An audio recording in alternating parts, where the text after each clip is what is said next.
Dr. Megan Moreno joining us now. She's a physician of adolescent medicine and the interim chair of the Department of Pediatrics at the University of Wisconsin School of Medicine and Public Health.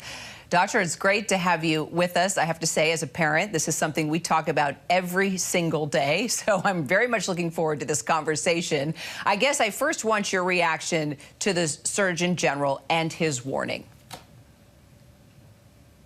I think it's an excellent call to action for not just parents. As Dr. Murthy mentioned, we've been talking to parents for a long time, but also thinking about other key stakeholders, technology companies, policymakers. So it's really a call to action for all of us to think about what we can do to both better understand these platforms as well as make them safe for kids and teens. Well, give me some firsthand experience here. What have you actually witnessed, right, with the kids that you've been seeing? Sure. So I think one thing that's a little bit challenging in this discussion is that just as we recognize that every adolescent is individual, every adolescent's experience on social media is also very individual. Not just which platforms they use, but what activities they choose to engage in on those platforms. So I have seen everything to teens who describe that social media saved their life because it gave them a community of people who supported them, to teens who thought about taking their life based on really negative experiences they've had.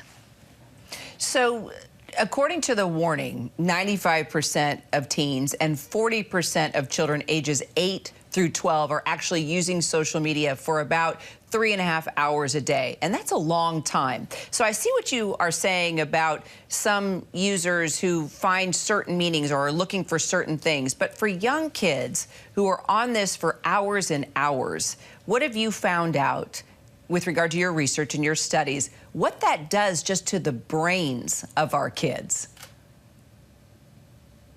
That's a really excellent question. And that's one of the questions that we're starting to study right now, which is what is the impact on brain development of kids and teens interacting with social media. One really important part of the equation, I think, especially when we think about younger kids using social media, is whether parents are role modeling their own social media use. So we know that over 75% of adults also use social media, and we're starting to see a lot of evidence that suggests that kids and teens are really mimicking what they see parents doing, and they're also not benefiting from the time that their parents spend on social media when that time might have been spent with their kid. Yeah, and you actually wrote about that in the Journal of Adolescent Health. I see that, parents are just as responsible because, kids mimic, what kids are doing. Now, the warning also says that 80% of parents believe that tech companies bear the responsibility to keep their kids safe when using social media. Do you agree with that? I think that there's a shared responsibility across our society right now. Social media has impact across the vast majority of teens and most adults.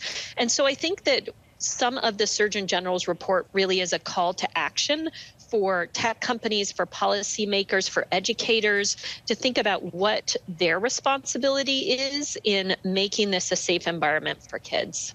Yeah, bottom line, everyone needs to step up. Dr. Megan Moreno, thank you so much for your insight and time. Appreciate it. Thank you. Hi, everyone. George Stephanopoulos here. Thanks for checking out the ABC News YouTube channel. If you'd like to get more videos, show highlights, and watch live event coverage, click on the right over here to subscribe to our channel. And don't forget to download the ABC News app for breaking news alerts. Thanks for watching.